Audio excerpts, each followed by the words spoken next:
अस्सलामुअलैकुम एवरीवन। मेरा नाम हबीबुर रहमान है और मैं अमेरिका में होता हूँ, यूएस में। और इंट्रोडक्शन देना थोड़ा सा ज़रूरी है, जो मैं बात करना चाह रहा हूँ। तो यहाँ मैं प्रोफेसर हूँ, यूनिवर्सिटी में पढ़ाता हूँ एक, और काफ़ी अरसे से यहाँ पे हूँ, परमानेंट रेजिडेंट हूँ। तो मैं काफ़ी अरसे से अल्लामा इकबाल की लेके पोइट्री, जो भी मेरे अंडरस्टैंडिंग थी वो मैं शेयर करता रहा हूँ। आज मैं वो नहीं कर रहा हूँ, अभी फ़िलहाल वो मेरा टॉपिक नहीं है।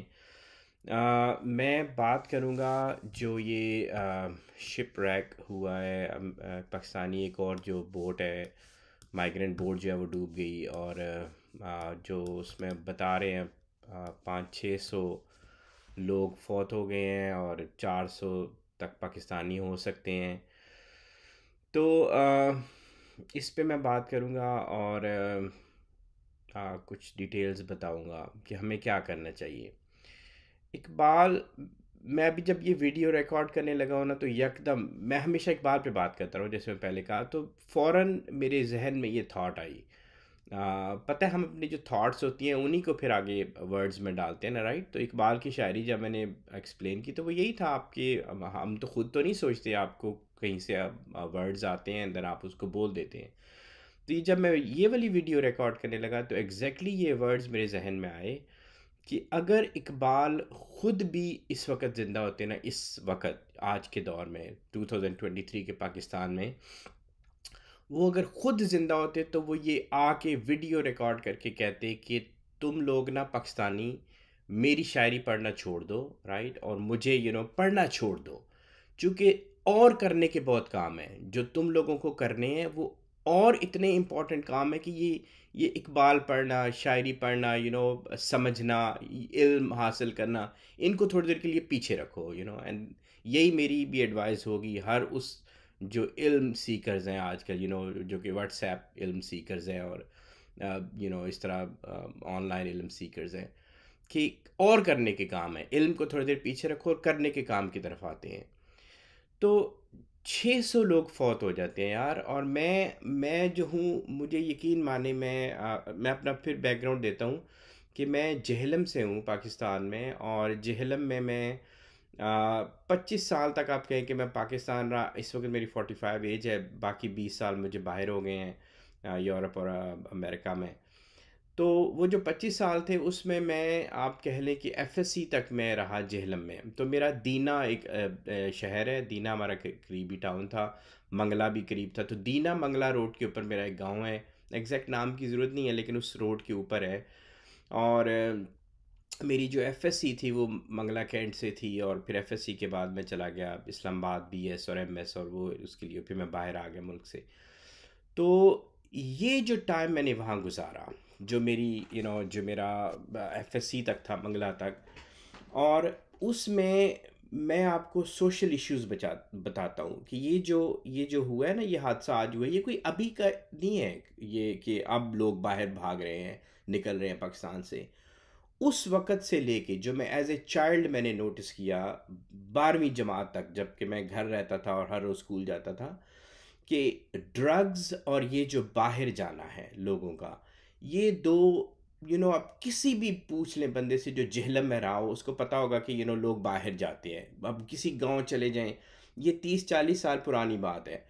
उस वक़्त ये होता था कि लोग ना, ये यूके में कोई ना कोई आता था, शादियां करके तो ले जाते थे। तो हर वो लड़का जो कि अनपढ़ होते थे, या बेटियां होती थी जो रिश्ते नहीं मिल रहे, तो ये ख़ानदानों के चक्कर में ये सारी शादियां होती थी, और फिर वो एक एक करके अपनी सारी फैमिलीज़ को वहाँ ले जाते थे। और एक बहुत जो इम्पोर्टेंट एक चीज़, नोटिसेबल चेंज नज़र आती थी कि कुछ लोग जाते हैं और 4-5 साल बाद उनके पीछे ना बड़े बड़े घर बनना शुरू हो जाते हैं। ये मैंने उस वक़्त नोट किया जब आप स्कूल कॉलेज की लाइफ में, कि गांव में अब बड़ी बड़ी कोठियाँ बनना शुरू हो जाती हैं। तो लोग हैरान होते थे, और फिर हर किसी की यही ख्वाहिश होती थी कि बाहर जाएं यार, बाहर कुछ है जो कि आप जाते हैं और एकदम पैसे बनना शुरू हो जाते हैं।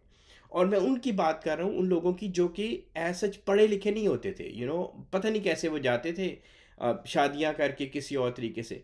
तो ये हो गई एफएससी तक की बात। और दूसरा इशू था उस वक़्त ड्रग्स का, कि हमारे गांव में, हमारे इलाकों में अब जब गांव से बाहर शाम होती थी ना, तो लोग बैठे होते थे टोलियां बना के, यंग लड़के, हमारे जानने वाले दोस्त यार, तो ऐसे टोलियां बना के वो हर तरह की ड्रग्स करते थे।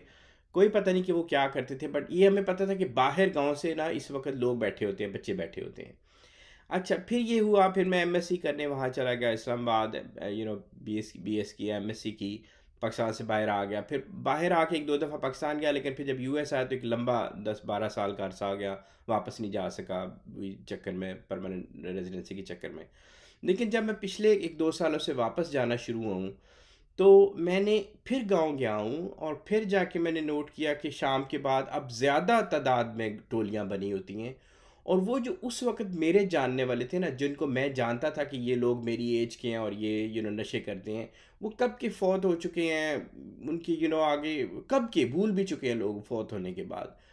जिनको हंसते हंसते खेलते जो यंग बच्चे होते थे हमारे साथ उस वक्त, वो फौत होके ख़त्म हो चुके हैं, उनकी मेमोरीज भी ये ड्रग्स के चक्कर में। और अब मज़ीद टोलियाँ जो है ना वो बैठी हुई हैं वहाँ पे। तो मैंने अब भी जाके लोगों से बात की, तो मैंने पूछा कुछ लड़कों से कि ये कौन कहाँ से ड्रग्स आती हैं। तो मैं आपको बता रहा हूँ कि सबका जवाब था कि ये हमारे इलाके में ये गांव है, ठीक है, और उस गांव में जो है ना, यहाँ से इनके सारे छोटे छोटे वो होते हैं जो ड्रग्स बेचते हैं, फिर मेन जो वहाँ से लेके आते हैं, ठीक है। और मतलब एक आम बंदे को, मेरे जैसे को, जो कि बिल्कुल कनेक्टेड नहीं था, पाकिस्तान में रहा नहीं है इतने अरसे से, वो भी अगर 4-5 लोगों से बात करे तो उससे पता चल जाता है कि ये लोग हैं जो कि ड्रग्स का कारोबार कर रहे हैं। और फिर अकॉर्डिंग टू जिनसे मैंने बात की, उसने कहा कि वहाँ पुलिस भी नहीं जाती उन उस गांव में, और वो हमारे एक इस रीजन में, इसी झेलम के अंदर वो छोटे छोटे गांव हैं। ये तो होगी ड्रग्स की बात। जो ये जो लोग बाहर जाना शुरू हुए, आप अगर, मैं बहुत न्यूज़ पढ़ता रहा हूँ, मैं बहुत परेशान रहा हूँ ज़िंदगी में, न्यूज़ पढ़ने वाला, और पाकिस्तान से आप हालात पढ़ते रहे तो आपको कभी ज़िंदगी में सुकून नहीं मिल सकता। तो 2006-7 से आप शुरू करें, 4-5 में जब बाहर निकला, तो उसके बाद अब शुरू करें, तो ये जो माइग्रेंट्स हैं, ये यू नो कश्तियाँ चलना शुरू हुई जब शाम में, ये इनका मसले शुरू हुए मुल्क शाम में, लीबिया में, अरब स्प्रिंग आई 2011 के बाद।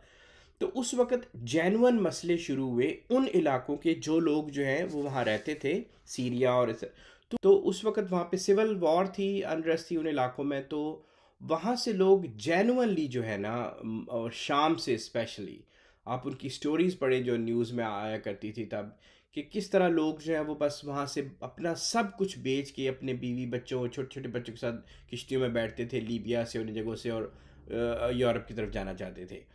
तो और उस चक्कर में पाकिस्तानी तो पहले से ये कर रहे थे, पाकिस्तानी पहले से ये काम कर रहे थे 2 नंबर तरीके से यूरोप जाना।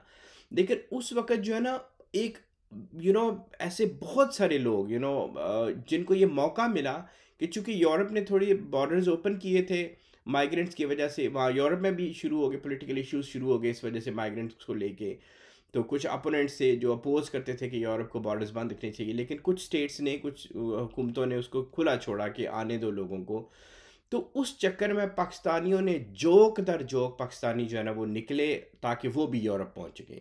यकीन माने, हम सब लोग, मैं अपनी ज़िंदगी में जानता हूँ, अपने जिन लोगों से मैंने बात की है जो इन्हीं तरीक़ों से निकले बाहर, इन्हीं के साथ मिलके अपने आप को, यानी कि वो रिफ्यूजी शो करके, या कमज़ोर शो करके कि हमारे मुल्क में ये हो रहा है, तो उनके साथ बैठ के तो ये जर्मनी उधर आगे पीछे पहुंच जाते हैं। तो ये कब से ये चल रहा है। तो अब बात ये है कि जब मैं इस दफ़ा गया, लास्ट ईयर पाकिस्तान गया, तो मैंने एक दो बच्चों से बात की जो कि पाकिस्तान, वो इसी तरह बाहर गए, पकड़े गए वहाँ पे कहीं तुर्की में या कहीं, और फिर वो वापस आते हैं, डिपोर्ट होते हैं, फिर आके वो जेल काटी उन्होंने कराची में, जिनसे मैंने बात की। और फिर ये है कि मैंने उस बच्चे से पूछा कि भाई तू किसको तुमने पैसे दिए, ठीक है। तो वो जिसको उसने पैसे दिए ना, वो दीना मंगला रोड के ऊपर, आप यकीन करें ये बात, कि वो लोग जो एजेंट, सो कॉल्ड एजेंट्स हैं, वो इन्हीं इलाकों में रहते हैं, इन्हीं हमारे गाँव में, हमारे इलाकों में लोग रहते हैं। उनका कोई फ़र्द है कि यहाँ पे होता है, कुछ बच्चे बाहर होते हैं, और ये आपस में मिल के कारोबार करते हैं। तो मेरा पॉइंट ये है कि जब एक मेरे जैसा बंदा, जो कि बिल्कुल इन टच नहीं रहा अपने उसके साथ, अपने वहाँ मैं गया नहीं हूँ। मैं जब जाता हूँ, मैं 5-10 लोगों से बात करता हूँ और मुझे पता चल जाता है कि ये लोग हैं जो ड्रग्स कर रहे हैं और ये लोग जो हैं वो इस तरह से, तो ये तो एक नेटवर्क है वहाँ पे। चूँकि आप अगर देखें ना, तो हमारा जो जेहलम, खारियाँ, गुजरात, ये यहाँ से हब है ये पाकिस्तान में, यहाँ से बहुत लोग बाहर जाते हैं। तो मेरा पॉइंट ये है कि ये जो 2 चौधरी ख़ानदान है वहाँ पे गुजरात के, गुजरात वालों को तो मैं ऐसे लोगों को डायरेक्टली जानता हूँ जो कि इनसे रिलेटेड हैं और वो ये इस तरह से बाहर जाते हैं, बाहर गए। और जो जेहलम है उसमें मैं आपको अपने ज़ाती एक्सपीरियंसेस में बता सकता हूँ कि ये हो ही नहीं सकता कि इस इतने बड़े लेवल पे लोग जो हैं वो यहाँ से जाएं।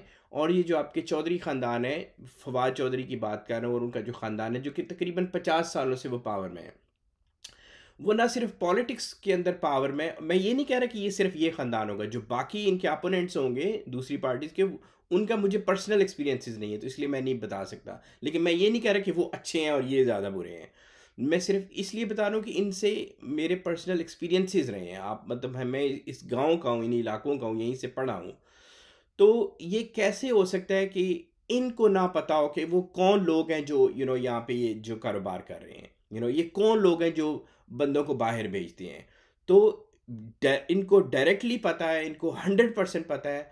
और जबकि आप चौधरी ख़ानदान के आप देख लें, इनके जो इनके ख़ानदान के अंदर वो भी रही है जो पीएम, इनके जो बाप था, अल्लाह ने जन्नत नसीब करे, वो रहे हैं पंजाब के, वो रहे हैं गवर्नर रहे हैं। इनके अंदर जो लाहौर हाई कोर्ट है उसके चीफ जस्टिस रहे हैं। अगर आप ये सारे वकील हैं, राइट, तो मेजॉरिटी इनके जो लोग हैं वो वकालत में होते हैं। और फिर उसके साथ पुलिस का डिपार्टमेंट है, जो कि ये भर्तियाँ सारी पुलिस की जो हैं वो पॉलिटिकल होती हैं। तो इन सब को मिला के इनको कैसे नहीं पता होगा कि कौन कौन लोग हैं, हर गांव के अंदर कौन बंदा है, ठीक है। तो ये मेरा क्वेश्चन है कि किस तरह से इनको नहीं पता। और अगर आप मेरा क्वेश्चन समझ रहे हैं तो आपको ये पता चल रहा होगा कि मैं डायरेक्टली ब्लेम कर रहा हूँ कि ये खुद सारे के सारे ये लोग इन्वॉल्व होते हैं। और और जेहलम में ये फैमिली है, और गुजरात में वो फैमिली है, चौधरी ब्रदरान जो है, परवेज़ लाई और उसका जो भाई है शुजात के दूसरा।